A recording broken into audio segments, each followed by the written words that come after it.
Hello, everyone. Thank you for joining us today.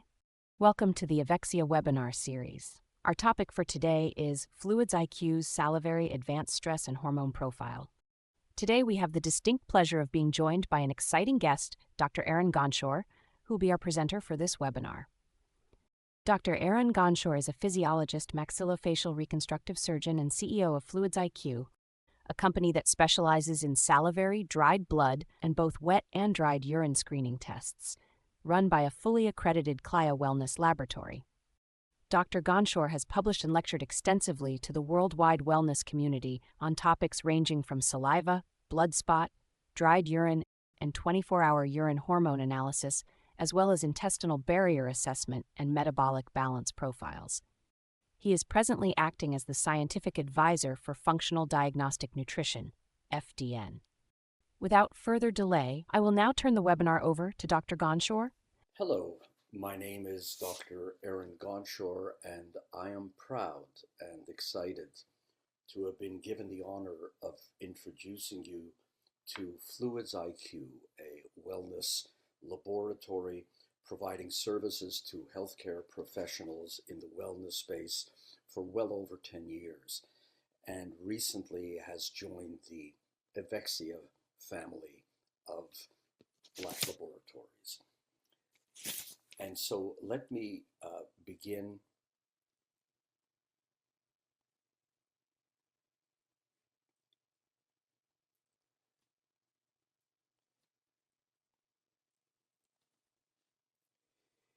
FLUIDSiQ offers biomarker profiles in 3 different mediums: in saliva, in blood spot, as well as dried urine and 24-hour urine. And today we're actually going to be looking at one of the most popular profiles that we offer, and that is in saliva. It is the Advanced Stress and Hormone Profile. And here on the right, you see a typical first page that has a whole number of different elements to it, different biomarkers. And on the left, you see some of the things that are actually being looked at in detail. And you can see that there are 5 specific profiles that one can be looking at. The first one being the stress profile, looking at adrenal function. And then there is hormone profile, both female and male hormones, looking at mucosal immune function, circadian rhythm, antioxidation, and finally looking at a metabolic profile. So let's just jump right in and let's take a look at what goes on. Just to remind you, we are doing this in saliva, and so it is important to remember that in blood, when you do get an analyte, a steroid, let's say, which is pictured here in red, it almost immediately is bound up with a number of other proteins, be it albumin, which is a non-specific. It will bind to many different hormonal entities. You can get binding by the sex hormone binding globulin. It actually binds estrogens as well as androgens. And of course, there is the cortisol binding globulin. It is binding both cortisol and progesterone. So in blood, most of the entities that we're looking for are actually bound up. But when they get into saliva, the only thing that can pass through the salivary glands and the acinar cells of the salivary glands is actually the free steroidal component, which makes saliva a very interesting medium because it is really seeing the free steroid, the steroid that is bioavailable, the steroid that can actually be functioning very clearly in the body. And so when you're looking at that in saliva, you have a pretty good handle on exactly what is free to be able to have some kind of biological function. And there are a number of principal steroid pathways I'm not going to go through all of them. One needs to remember that cholesterol is the initiator of much of what we see as steroids in the body. And then it goes through a series of steps to create DHEA, as you see, which is from pregnenolone. That is the precursor to testosterone, which in turn is a precursor to the estrogens, E1, E2, and E3. Pregnenolone, what used to be called the mother hormone, can also form progesterone. And as it goes through its series in a pathway, it will eventually form cortisol, or the storage form of cortisol, which is cortisone. And so let's take a look at the stress profile to begin with, a very important part of this total group of profiles in this advanced stress and hormone profile test. And we're looking here at cortisol and DHEA S, that is the sulfated form of DHEA. We'll go into that in just a moment.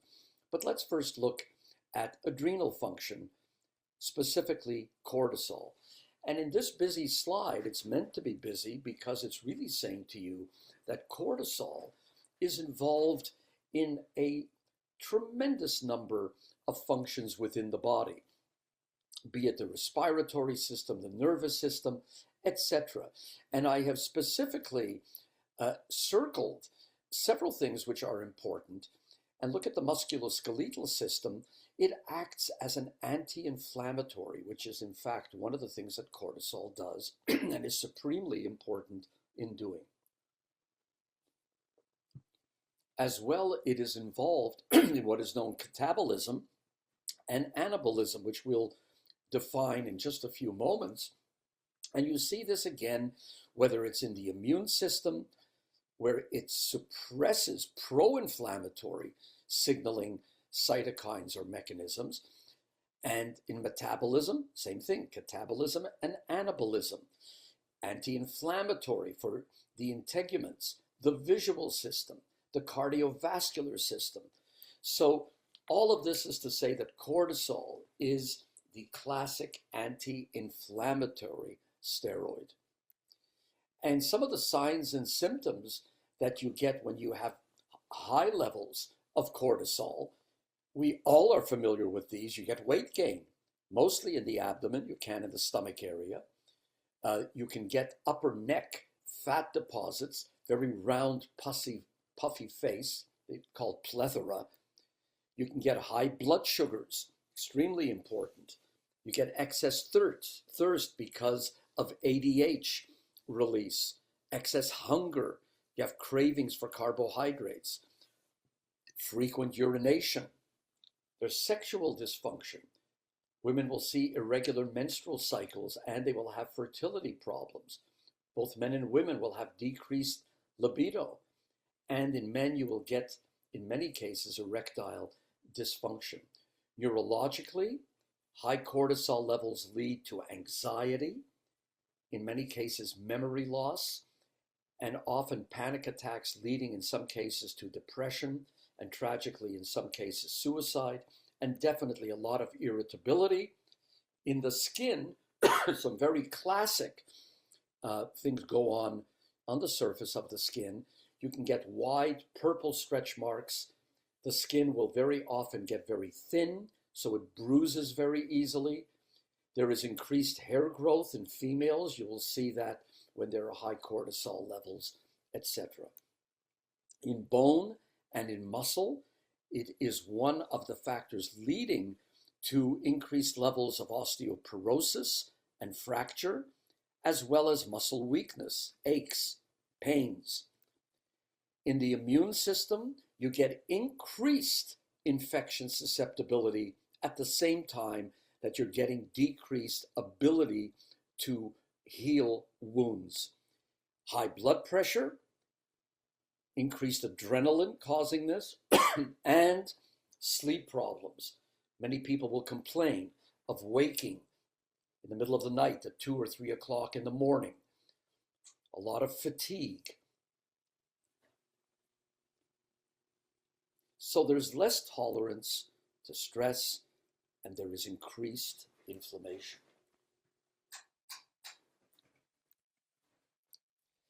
Now, in cortisol, we have to define and get a really good idea of what normal cortisol is. And cortisol is well known to have a diurnal rhythm, a daily rhythm, which is highest in the morning and then slowly decreases as you go through the day. And here you see the green area, which would be the area in which it would be considered as a normal diurnal level. And morning cortisol is the key to understanding the hypothalamus pituitary adrenal, or HPA, axis. So in evaluating that axis, morning cortisol is extremely important. And the sample normally is taken 30 minutes after awakening, and it is time at 30 minutes to allow the peak level of serum cortisol to reach the saliva. In certain research studies, you will look for the cortisol awakening response because you want to see whether or not in serum you are seeing a high enough level of cortisol right in the morning. And we'll describe why that's important. So here we're looking at a total of 4 cortisols. They can all be elevated when you have hypercortisolism, too much cortisol being produced, or cortisol coming from an exogenous source, a source from outside the body. You can get depressed levels, hypoadrenal function, which can happen in certain diseases such as Addison's disease, etc. You can get very elevated cortisol levels in the morning, which can be what are called relative or absolute. The absolute levels are mostly due to blood sugar and insulin problems. And so here you see that there is an extremely high level of cortisol that's gone into the red zone of the very elevated zone. And that is different from what you see with relative, which is also possible, relative elevated cortisol. And that means it is going higher up within the green area, but it has not reached into the red area. And that you will see on occasion with people who have pain when they're waking up very stressed, and you will in those cases see that problem. The cortisol will respond to moderate stress because it is called the anti-stress hormone. It's an anti-inflammatory. And so when you see a stressful situation, which we see here with the red circles, you will get that about 20 to 30 minutes after the stressful issue begins. When it's non-stress, you see it in diamonds, it can really stay quite horizontal and stable. You can get a loss of diurnal rhythm, and there are some classic issues for that. You can begin with the morning being higher, maybe not very high, but higher than during noon and the afternoon, and then it begins to go up again. So it doesn't stay down. It's not a diurnal decrease. That normally means there is an active stressor going on, which is causing cortisol to stay high, or that person is suffering from a particular syndrome called Cushing syndrome, which is in effect a hyperadrenal effect.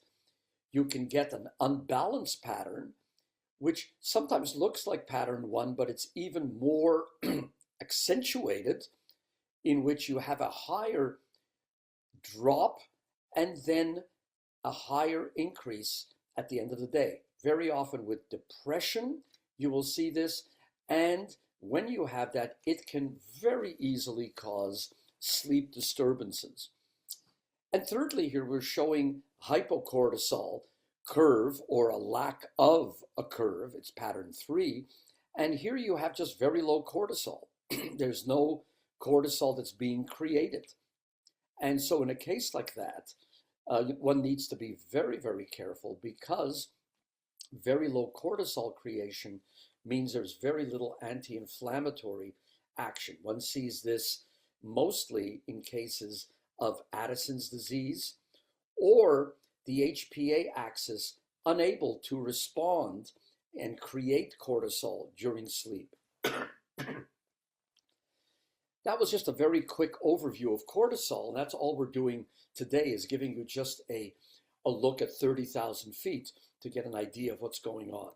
Let's look at the other aspect of adrenal function, and that is DHEA in its sulfated form. DHEA is primarily created by the adrenal glands with some additional production in the gonads and, of course, in the brain as well. And that is less understood. It decreases with age. So by the age of 70, one has about 20% of what was available at the age of 20 to 30.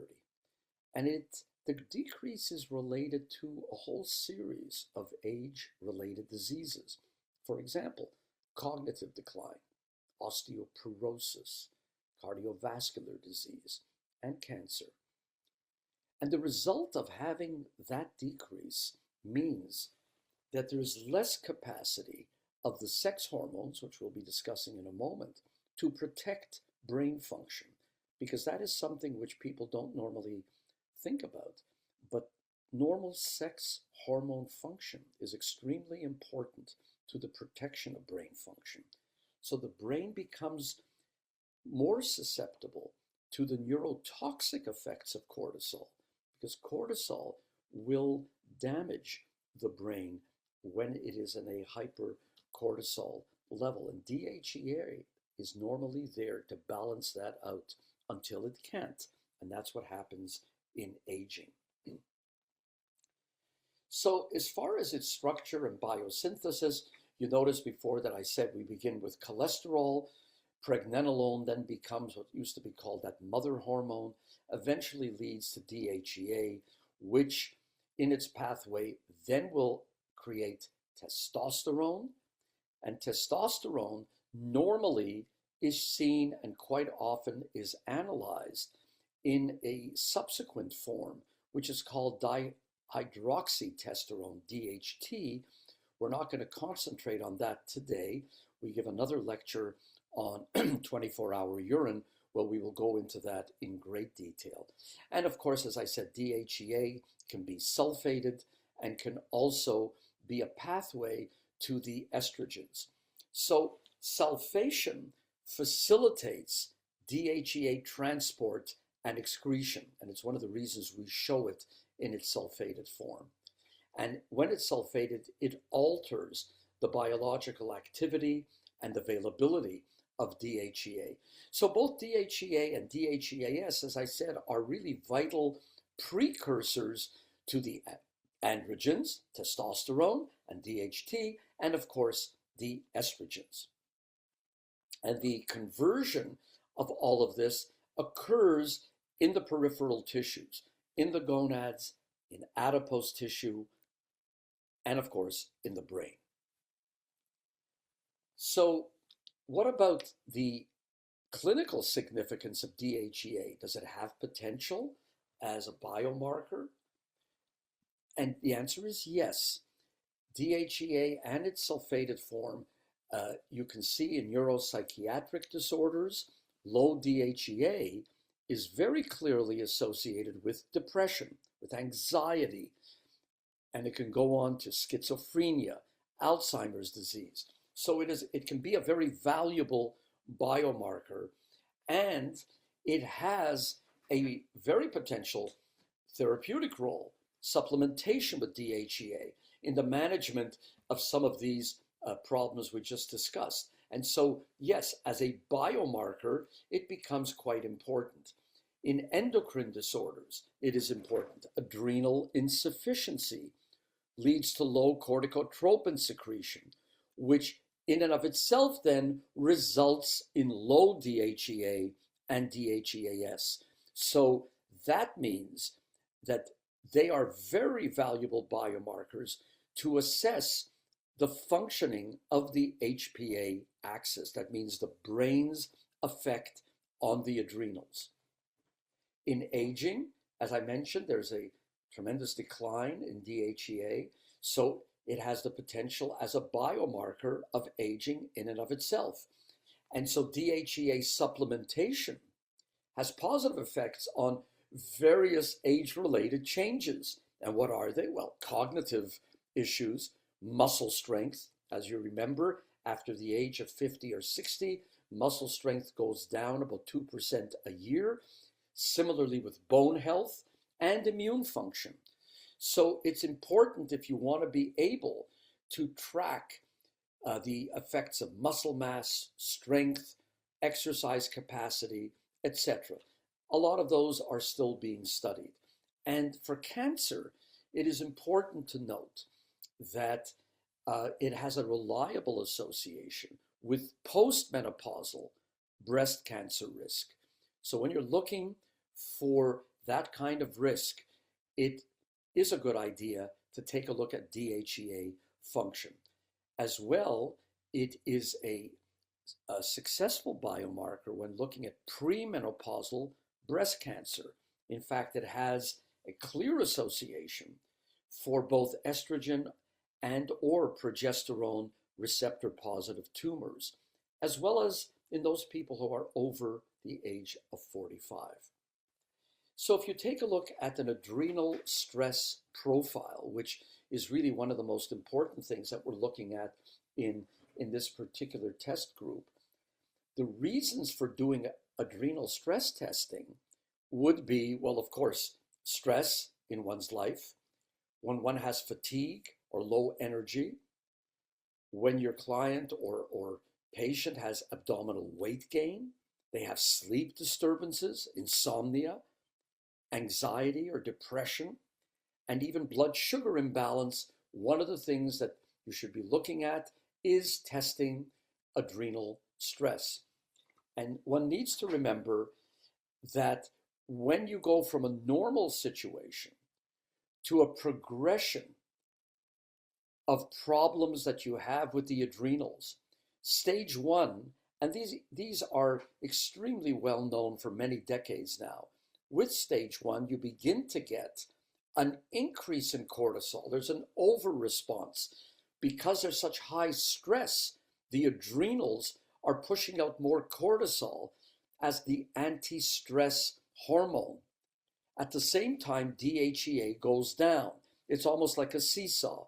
The adrenals are concentrating on creating a lot of cortisol, so there's a DHEA decrease. And pregnenolone, which, as you remember, is the mother protein, it begins a very slow decrease. By stage two, all of them are beginning to decrease. And then it goes to even worse situation, which is stage three, where you have a plummeting levels of cortisol, DHEA, and of course, the precursor pregnenolone, leading to, in many cases, the tragic failure of the adrenals. So it's very clear that one does not want to get into stage two, let alone three, or failure. So the beginning, when you start seeing much higher cortisols, that is a sign to start looking at what may be going on. And so when you look at adrenal stress, there is the classic index. In other words, there's stress, hypothalamus to pituitary activation, and with the signaling of ACTH, which signals the adrenals from the brain, you will get effects on cortisol and DHEA. And in turn, they will affect all the different functions which you see below, a myriad of functions. What you do need to remember is that cortisol has a catabolic function, and I'll describe that in a moment. What it does is it mobilizes glucose, the fatty acids, and amino acids to begin to break down, as opposed to DHEA, which is just the opposite. It has an anabolic function. It is providing the substrates for many of the potent androgens and estrogens. It is part of protein synthesis and anabolism. So it'll allow muscles to grow both in size and strength. and that is quite important. So when you are catabolic reactions are basically breaking down molecules. You go from large to small. And what you're doing is releasing energy. The idea in going from proteins to amino acids, from complex carbohydrates to glucose, from triglycerides to glycerol and fatty acids, what are you doing? You're creating energy. It's transferred to try to create the very, very high energy ATP, which is needed by the mitochondria to create energy for the cell. So 40% is to create that energy. 60% is given off as heat and is absorbed by the tissues. Now, these building blocks, these amino acids, the fatty acids, the carbohydrates, then can synthesize molecules in an anabolic function. So what they're doing is that they are then able to create all kinds of different molecules. So catabolic hormones stimulate both the breakdown of molecules and energy production. What are some of them? Cortisol, glucagon, you see it in the liver, adrenaline, cytokines. Anabolic hormones are just the opposite. They are required to synthesize molecules. And there are a whole number of them. Growth hormones, insulin-like growth factor, insulin itself, testosterone, and the estrogens. So the last thing that we show on our report is the cortisol to DHEA ratio. It's an indicator of HPA axis function and eventually of adrenal output. So if there's chronic stress, there's pregnenolone in the adrenals, that increases, it causes overproduction of cortisol, and at the same time, an underproduction of DHEA, and because that's being underproduced, there's also much less progesterone, testosterone, and estrogen.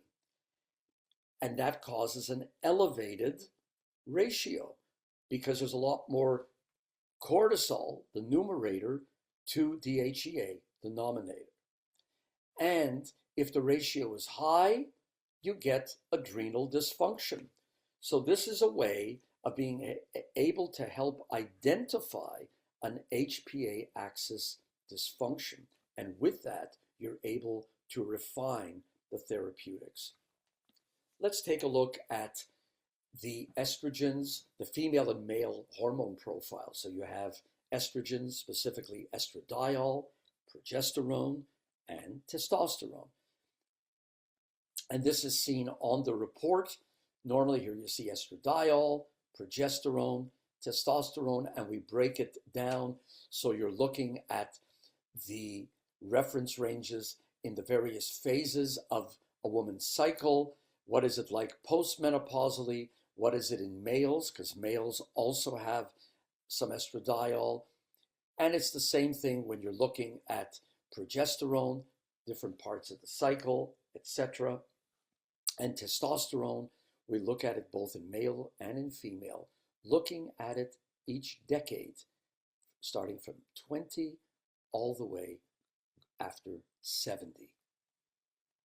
And I'm just going to pass through this to remind you again that this time we're looking at progesterone, testosterone, and estradiol. When is an ideal time to do, for example, our salivary test if you're looking for this advanced stress and hormone profile in non- or premenopausal women? And the ideal time is normally between the 19th and the 22nd day of a typical 28-day cycle. And why is that? Because in that period, you not only have progesterone going to its highest level, but estrogen, which has a very high level in the initial phase, the follicular phase, it gets a second bump in the luteal phase, this last phase of the cycle. And so if you want to be able to get the best look at both of them, that is the best time to do it. And there are various types of hormonal imbalances and their effect on the gut. So here we're going to take a look at the effects of progesterone, testosterone, estrogen, and cortisol on permeability of the intestine and how the imbalances can cause increased permeability. We know, for example, that cortisol modulates inflammation, permeability in the gut, as well as whatever it does in the brain with neurotransmitters. Estrogen, specifically estradiol, is able to very powerfully modulate paracellular permeability, meaning the permeability between the barrier cells of the gut. That's where you have the tight junctions. Testosterone, or a lack of it, will delay intestinal healing. And people who have lost their testosterone, especially those who are undergoing prostate issues, where the treatments today include bringing testosterone down to zero, effectively stopping it from being created, you will have many of these people who are getting that treatment telling you about intestinal problems, especially healing issues and the creation of ulcers. Progesterone is known to protect the intestinal lining. Now, what about sex hormones and cortisol? What about their interactions? Well, cortisol can affect the production and activity of sex hormones. And sex hormones, by the way, in turn, will influence cortisol levels and the responses to stress. So what about cortisol's influence on sex hormones? Well, it will suppress sex hormone production. So if you have elevated cortisol levels, mostly due to chronic stress, apart from anything else, that will suppress production of the sex hormones. And so many women who complain of dysfunctions in their sex hormones, quite often you will find that they have very high stress with the resulting high cortisol levels. There'll be disruptions in the menstrual cycles. So if you have chronic stress, elevated cortisol, that will very often lead to irregular or even missed periods, or even amenorrhea, no periods. And as far as the impact on sexual function, cortisol negatively impacts sexual desire, arousal, even performance in both males and females. And what about the sex hormones' influence on cortisol? Well, most of it involves the HPA axis regulation. Both the estrogens and testosterone play a role in regulating this HPA axis, which in turn controls cortisol production. And as far as hormone ratios and risk-taking, it's very clear that the ratio of sex hormones to cortisol, the classic one is testosterone to cortisol, will modulate. So you'll begin to get more risk-taking behavior, especially in men, with potentially opposite effects in some males and females. What about the impact on stress-related cognition? Well, sex hormones, and particularly testosterone, can influence how the brain responds to stress, potentially affecting cognitive functions. What are they? Mental acuity, memory, etc.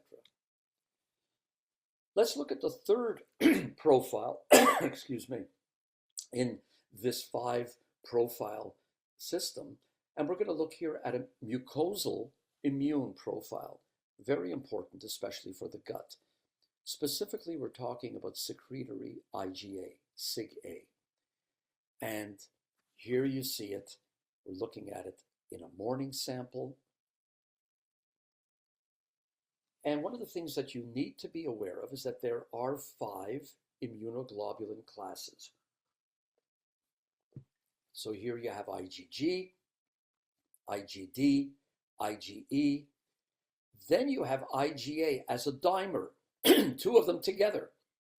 And you can have IgM, which is a pentamer. There are 5 of these together. So we're going to concentrate on IgA. And effectively, what we're saying is that there are cells in the immune system which secrete the IgA monomer, just one of them. Well, they can be brought together with a joint, a protein that joins them together, and that becomes a polyvalent, a dimer, 2. And it's called secreted IgA. Notice it's the small s, not secretory, but secreted. So the dimer will be created very, very often in the area of Peyer's patches, just on the non-luminal side of the gut barrier.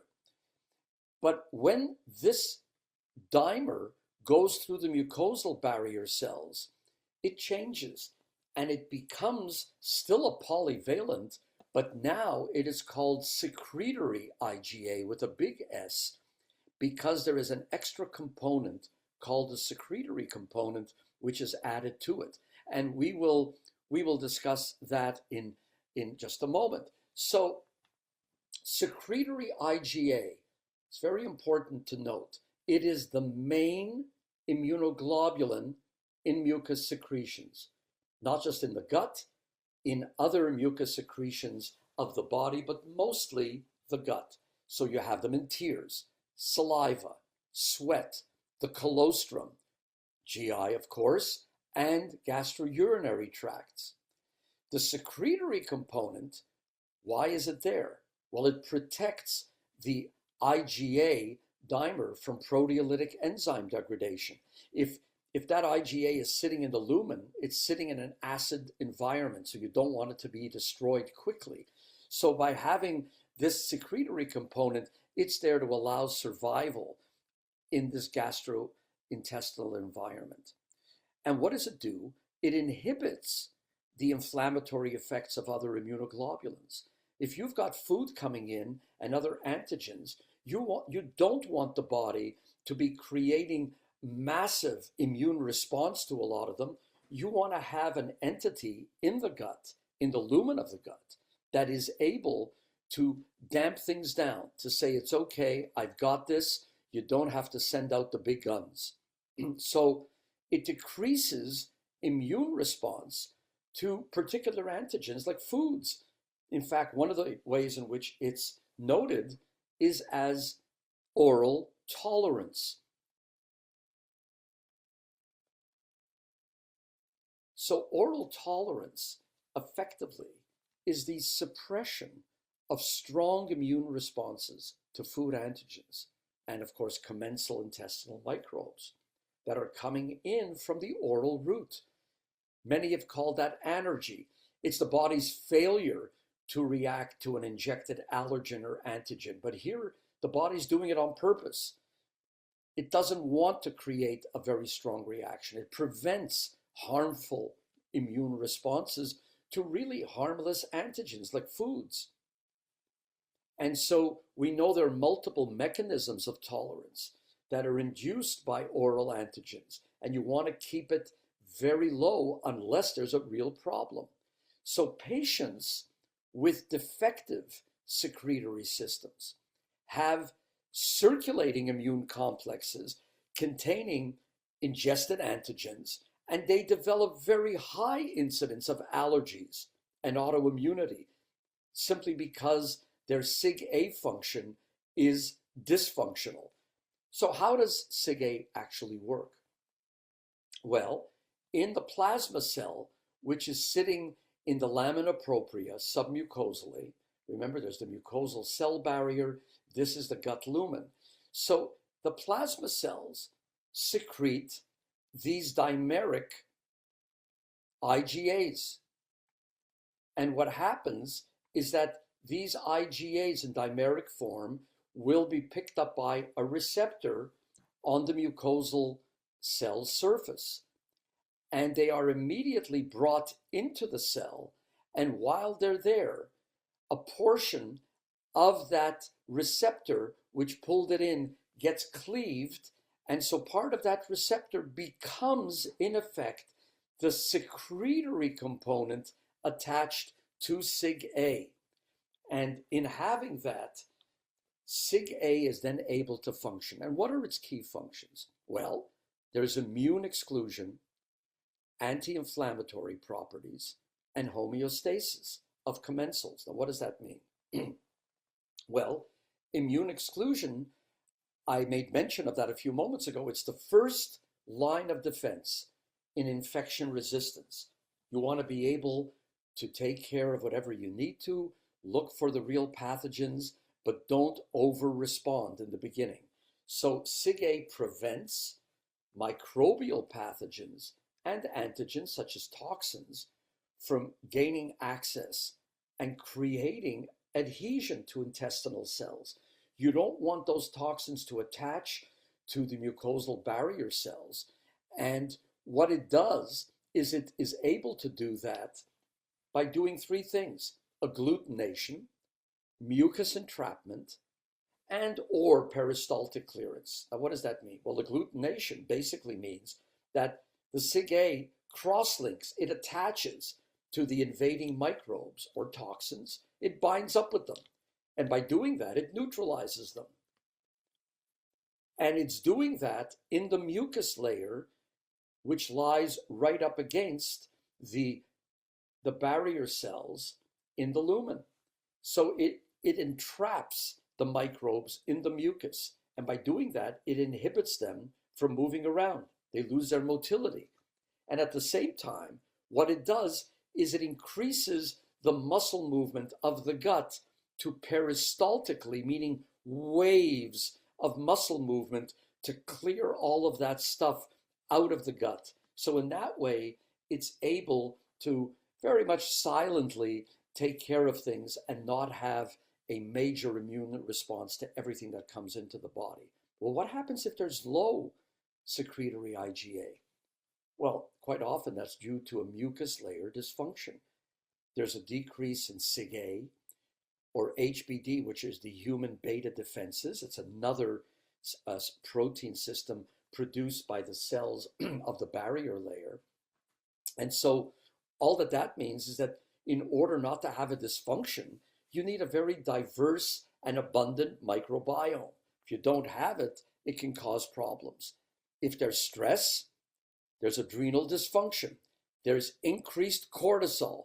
And what does that do? It decreases SIGA. I'll repeat, increased cortisol decreases SIGA, secretory IgA. So if you have adrenal dysfunction due to mental issues, emotional, physical, or all of them combined, that has a major problem for the gut and other mucosal surfaces. Chronic infections can do that as well. Candida, H. pylori, C. difficile, very, very difficult bacteria to deal with. And of course, SIBO. If you have poor dietary choices, you're calorie rich, but you're almost devoid of nutrients, that will cause low SIGA. Certain medications, anti-inflammatories, antibiotics. And I must tell you that that is one of the reasons that today in normal practice, antibiotics are given a lot less. It's only if they are absolutely required, because that can cause the sequelae, the resulting of low SIGA, amongst other things. Chronic food sensitivities. It's very important to know which is the initial trigger. Was it the low SIGA? Was it the food sensitivity? Hard to tell, but it becomes a vicious cycle. So just the clinical relevance of low SIGA salivary levels. Chronic stress creates adrenal imbalance, and that stress can be emotional and or physical, causes SIGA depletion, amongst other things, but here we're discussing SIGA, leads to lowered immunity and increased infection risk. So you can clinically see it, for example, in the history of stress, people who are in bereavement, they have a demanding job. You can also see it with people who have slow recovery from and or a recurrent infection. Low immune system function. It's seen in people with chronic gastrointestinal infections or inflammatory bowel disease, IBD. There's a high prevalence of SIGA deficiency in people with celiac or upper respiratory infections. Remember, there is a mucus layer in the lungs as well. Asthma, autoimmune disease, candidiasis, and of course, the myriad of allergies. Increased intestinal permeability is frequently associated with that.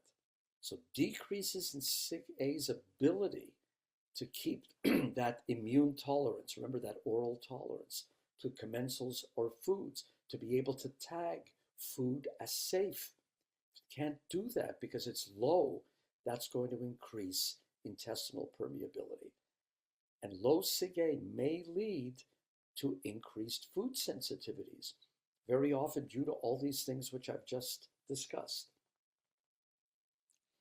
Let's look at the fourth issue, which is antioxidation and circadian rhythm. We're looking at that profile. And what is the biomarker? Melatonin. And you'll notice that I put antioxidation first, and we're going to discuss that in just a moment. So here we have it. You can see we do a daytime melatonin. And just a reminder of what the circadian rhythm, a 24-hour rhythm is. You get late in the evening, melatonin secretion starts, and that is there to help get one to sleep. And early morning, melatonin secretion begins to stop. So there is an internal clock. And by the way, that internal clock is not just in the pineal gland, where traditionally we have said that's where melatonin is produced. It is produced there, but it is actually produced, and there is an internal clock in every cell of the body. So every cell in the body has a circadian clock, an internal clock. And melatonin, one of its very important features, is to synchronize the peripheral circadian clocks with the clock in the brain. So circadian rhythms influence appetite, nutrient absorption, as well as metabolism. And if you disturb melatonin, if there's not enough or if there's other reason that it's disturbed, it may and often will increase vulnerability to digestive orders, including reflux, ulcers, inflammatory bowel disease, or bowel syndrome, and even gastrointestinal cancer.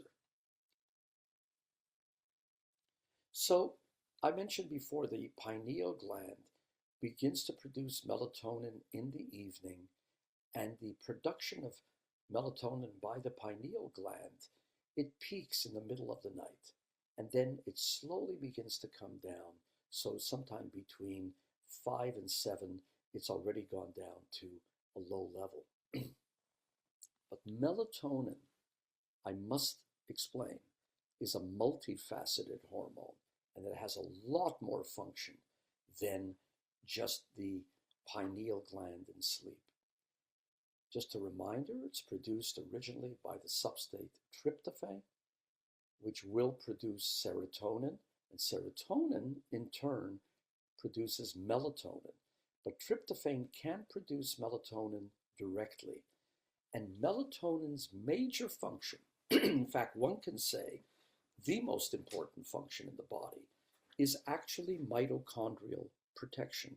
The mitochondria are the energy creating elements within our cells, and they produce, through the creation of ATP and the use of oxygen, they create free radicals. That's just the nature of it. And these free radicals can cross the blood-brain barrier.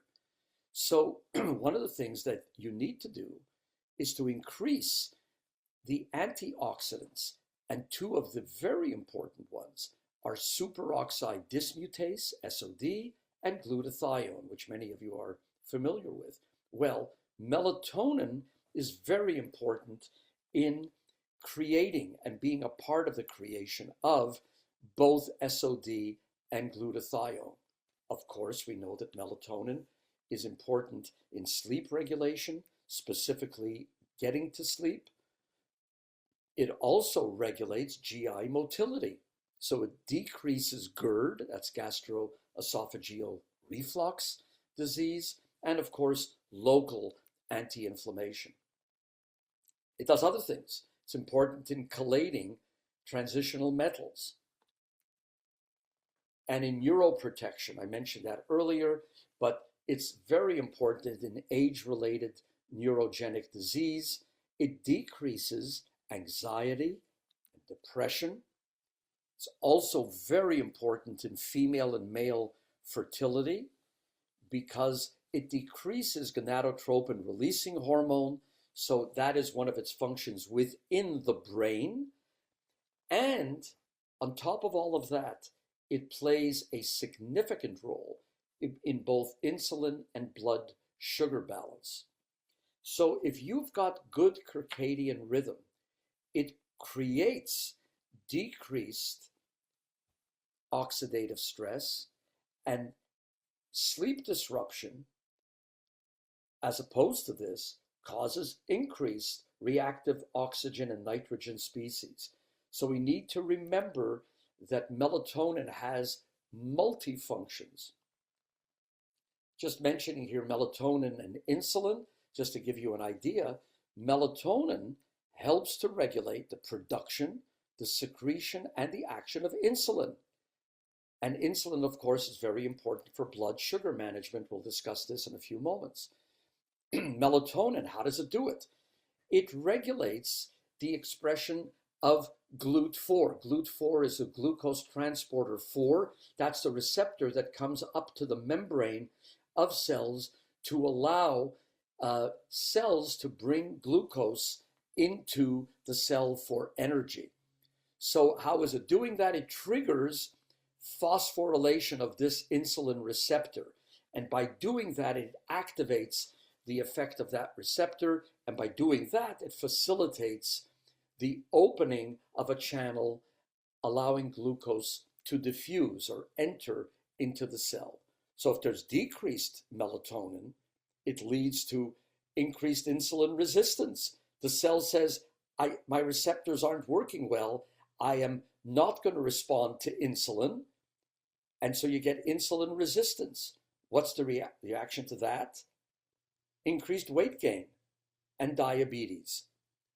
So melatonin, on top of everything else, is an important regulator of glucose metabolism and energy balance. Extremely important. And what about melatonin and female reproductive hormones? Well, melatonin creates a control and release and timing of female reproductive hormones, the start of menstruation, reproductive cycle frequency and their duration, and the end of menstruation, the start of menopause. So if the circadian rhythm, controlled by melatonin to a great part, is deranged, so is the menstrual cycle. I'm not going to go into many of these, but I will mention the following. Melatonin is produced in circadian fashion by neuroendocrine cells of the stomach and the duodenal mucosa and the colon. So remember, in the barrier of the gut, both in the duodenum and the colon, lie neuroendocrine cells, and they produce melatonin. And they actually produce melatonin in levels that are 10 to 100 times greater in the gut than they are in blood. But this melatonin stays in the gastrointestinal mucosa, and it is looped into the enterohepatic circulatory blood loop. So it doesn't percolate through the entire body. But we do know that there's at least 400 times more melatonin in the GI tract than in the pineal gland. And so I think I'm not going to go through what low melatonin, etc., does, but we can discuss that in some other lecture. But we're going to go to the fifth profile, which is the metabolic profile, a very important one. And here we test for insulin, both fasting and non-fasting. And some of you may ask, insulin in saliva? And the answer is yes. And we're going to go over that in just a moment. But here we show you insulin in both its fasting, morning state, and then at noon, which is the non-fasting sample that's taken. Just a reminder that it is the islets of Langerhans of the pancreas that produce insulin, also known as the beta cells of the pancreas. You see them here in these irregular gray shapes. 50 or 60% is extracted by the liver before it ever reaches the systemic circulation. And insulin has a very fast half-life. It's only about 4 minutes. And it's crucial in a number of metabolic processes, which we all know, but it bears repeating. It promotes glucose uptake and metabolism. It's critical. It prevents glucose release by the liver. It promotes amino acid uptake by muscle cells. That is something that people are less familiar with. And it also inhibits lipid breakdown and release. So remember that insulin is an anabolic hormone. It promotes glucose uptake and homeostasis, also glycogenesis, lipogenesis, protein synthesis of skeletal muscle and fat. And it is counteracting the catabolic hormones like glucagon, epinephrine, the glucocorticoids, and growth hormone. So let's just quickly remind ourselves what happens after a meal. Blood glucose levels immediately increase. As soon as that happens, insulin is released by the pancreas because it is being signaled that the glucose levels have gone up.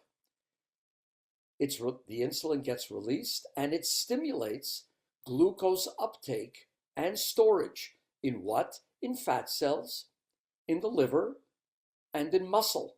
So it removes it from the blood. And it creates a normal range of blood glucose. Well, what happens if that blood glucose level keeps going down? It's now several hours after a meal. The blood glucose levels have dropped. Glucagon is now released from the pancreas. And when that is released, it stimulates the liver to break down the glycogen, which is the way the liver and even the muscles store glucose. So the liver says, okay, I'm going to break down glycogen into glucose to synthesize, in effect, new glucose. I'm going to release it into the blood. And by doing that, it normalizes the glucose levels. So it's the regulation of glucose in the blood that has to be maintained at a normal range. That's what is signaling the pancreas, etc. Well, what is insulin resistance and metabolic syndrome? Well, insulin resistance is a survival advantage in times of food insufficiency, and that goes back to ancient times, and possible starvation. Blood glucose uptake from the muscles is reduced. They become insulin resistant. The cells in the muscle say, no, no, no, don't give us the food effects. We want you to shunt the blood glucose to the brain because we need to keep the brain alive. We will starve our muscles, but we need to keep the brain alive. Well, that was good in ancient times. What's happening today is that we have an obesity disease problem. In fact, you can call it a fat storage condition, and that is metabolic syndrome. It is manifested by about 5 of major symptoms and signs. Elevated fasting glucose. In other words, the cells become insulin resistant. Elevated triglycerides, hyperlipidemia, more fat in the blood, an elevated blood pressure, low HDL, that's high density lipoprotein cholesterol, that's the good cholesterol, and central, otherwise known as abdominal obesity. And that causes all of these very big issues: hypertension, chronic kidney disease, fatty liver, cirrhosis, type 2 diabetes, etc. In fact, the increased risk of cardiovascular, kidney and liver disease, stroke, diabetes, as well as others, is increased dramatically. And in fact, metabolic syndrome is seen in greater than 30% of US adults. And what is really frightening, it's greater than 50% in those over the age of 60. That's a recipe for disaster. In fact, 88% of the population in the US has at least one component of this metabolic syndrome. And so, what do we do when we're talking about insulin levels and the clinical correlations? Well, elevated blood insulin levels, the major symptom, as we said, is hypoglycemia, because there's so much insulin that it is pushing glucose into the cells. There's not very much in the blood. You see that with obesity. You see it with acromegaly, which is large brains, etc., and bones. Cushing's syndrome, there's too much cortisol. You see it in type 2 diabetes in its early stage, and you see it with insulin resistance because these cells are not allowing insulin to function, so it builds up in the blood. You get decreased blood insulin levels or hyperglycemia with chronic pancreatitis in a number of autoimmune diseases, type 1 diabetes, of course, because it's just not producing insulin, and then in late stage type 2 diabetes, where the beta cells are now failing to secrete insulin to maintain the blood glucose. And we know that there are a whole number of random blood sugar tests that one can take, a whole number of them. But what we're doing is not doing it in blood. We're actually doing it in saliva. And so when you're choosing a particular testing modality for clinical applications, normally you have to have three necessary prerequisites. There needs to be simple procurement, has to be very simple to use, inexpensive, minimal discomfort. It has to be able to give you specific biomarkers that can be picked up, and they have to be associated with one's state of health or disease. And the technology, when you're actually testing in that medium, has to be accurate, has to be portable, and very easy to use. Well, saliva is a biomedium that fulfills all these three prerequisites, and it's been used for decades for that purpose. And so if you want to correlate glucose in blood and saliva, to cut to the chase, there's a very linear correlation of glucose in blood and saliva.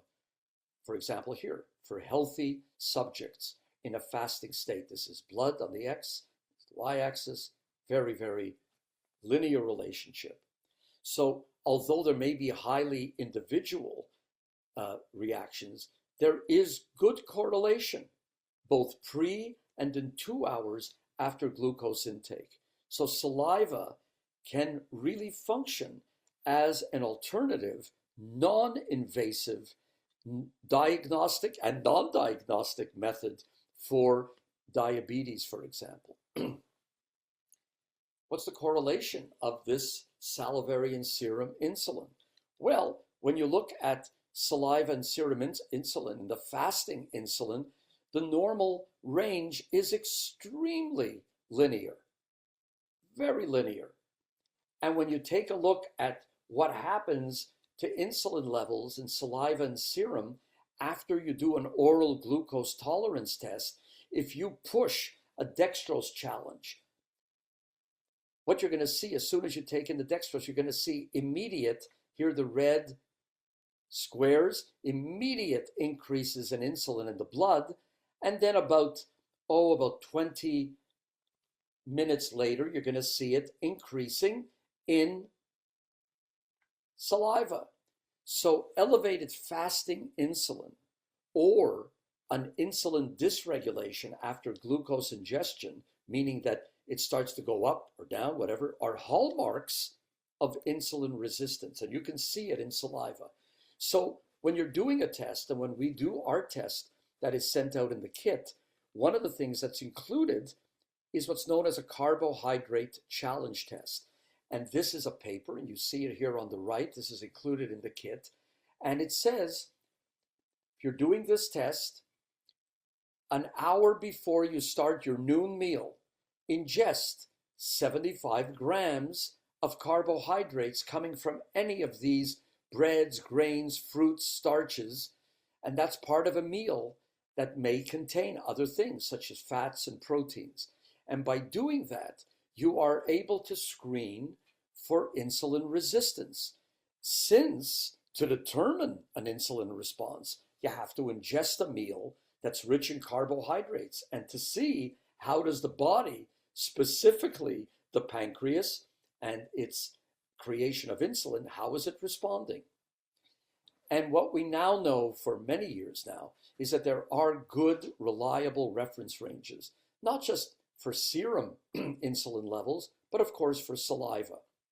So for fasting, we know the serum insulin levels are less than 25 micro-IUs per mil, and 60 minutes after glucose administrations, we know what it'll show up like in serum. But in saliva, we also see some very predictable changes. Fasting, it's less than 5 micro-IUs in mil. And 60 minutes after glucose administration, it's somewhere between 10 and 30. So type 2 diabetes, for example, leads to consistent increase in salivary glucose and insulin. Of course, we're not kidding ourselves. The salivary insulin concentrations are about 10 times lower than what you see in serum, but they are predictably picked up. So we have the interaction of insulin and the other biomarkers in this profile. And this is sort of the last of what I'm going to discuss. So first of all, cortisol. Well, cortisol, as I'd mentioned earlier, is a potent insulin antagonistic hormone. It inhibits insulin secretion, its release, and its signaling. It, in fact, reduces GLP-1 production, glucagon-like peptide, which today is a major drug that's being used for diabetes and for weight loss. Cortisol will increase blood glucose by inducing key gluconogenic enzymes. It actually is going to produce more of the glucose. So in the liver, it increases hepatic glucose production. It stimulates glucagon secretion. In other words, just the opposite of what you would expect with insulin. In muscle, it reduces the translocation of that receptor, GLUT4, to the cell membrane. And by doing that, it impairs glucose uptake by the cell. Well, if you have less uptake, that increases blood glucose. In fat, lipolytic activity increases, so you have more circulating free fatty acids. Insulin resistance. And just to remember, here is the cortisol-insulin connection when you talk about acute stress. If you have acute stress, you prepare for fight or flight. The adrenals, what do? What they're supposed to do. They secrete cortisol. It taps the stored protein, which is in the liver. It needs to get increased glucose for the muscles because you got to run away. That tiger wants to devour you. So what does it do? It inhibits insulin to prevent storage. It wants all the glucose to be utilized. But while that's happening, epinephrine, adrenaline, gets produced and it narrows the arteries. And in that way, it signals we're resolving the situation and the hormone levels normalize. That's acute stress. But what if that acute stress goes on and on? It becomes chronic stress. And when it's chronic, what you're getting is a tapping of the stored proteins. That's liver gluconeogenesis. The adrenals are hyper secreting cortisol until they can't. Remember, eventually it fails. But for a long time, you have hyper secretion of cortisol. That increases blood glucose. And on top of that, it suppresses adiponectin. Adiponectin is a hormone that normally increases insulin sensitivity. It suppresses that. So now insulin is being inhibited big time, and it doesn't allow glucose to enter and be utilized in the cell. The cells now become really insulin resistant, but that continues because the stress continues. So blood glucose remains very high. And the pancreas, to try to deal with that, says there's high blood glucose. I have to keep on producing insulin. But it's a fool's errand. It's a vicious cycle. And that will lead to prediabetes and eventually to diabetes itself. Very quickly, insulin and melatonin interaction. Melatonin generally inhibits insulin secretion because what it does is it binds to the receptors on the pancreatic beta cells. There are melatonin receptors on the pancreatic beta cells. So it's a relationship, as I mentioned earlier, it's a key part of the circadian regulation of glucose. Melatonin signaling syncs the insulin secretion to the natural sleep and wake cycle. That's why melatonin is important. It's doing it because of the cycling of day and night. What about insulin and sex hormones? Well, it has an impact on the sex hormones. Hyperinsulinemia, often in insulin resistance. It stimulates the ovaries, therefore, to produce even more testosterone, of all things. Obesity, it's a major risk factor for insulin resistance and type 2 diabetes. I mentioned that earlier. It impacts sex hormone levels. For example, in obese males, they have lower testosterone and higher estrogen, specifically E2, estradiol. And you get increases in sex hormone binding globulin. And I'm not going to go into great detail. You can look at that. And what about the sex hormone effect on insulin? Well, estrogens, we know that estradiol improves insulin sensitivity in males and in females. It increases insulin secretion, even promotes its cellular glucose uptake. But if you have too much of a good thing, too much estradiol, it also can lead to insulin resistance, so one has to be careful. Testosterone also improves insulin sensitivity. Progesterone, on the other hand, is just the opposite. It impairs insulin sensitivity. And so I've given you a very quick look, and it's still been quite a long lecture, but I've given you a quick look at what is one of the most popular profiles offered in the FLUIDSiQ group of profiles, and that is a salivary profile called the Advanced Stress and Hormone Profile. And I want to thank you for taking the time to listen.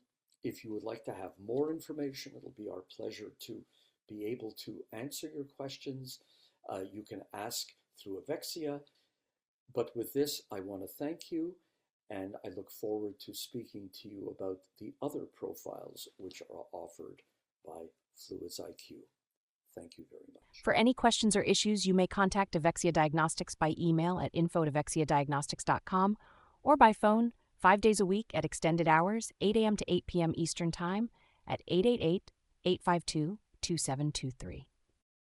Thank you, Dr. Gonshor, for this informative presentation. Thank you again for joining us for this webinar event. Until next time, from everyone at Avexia Diagnostics and FLUIDSiQ, stay healthy, stay safe, and we wish you all the best on your pathway to wellness.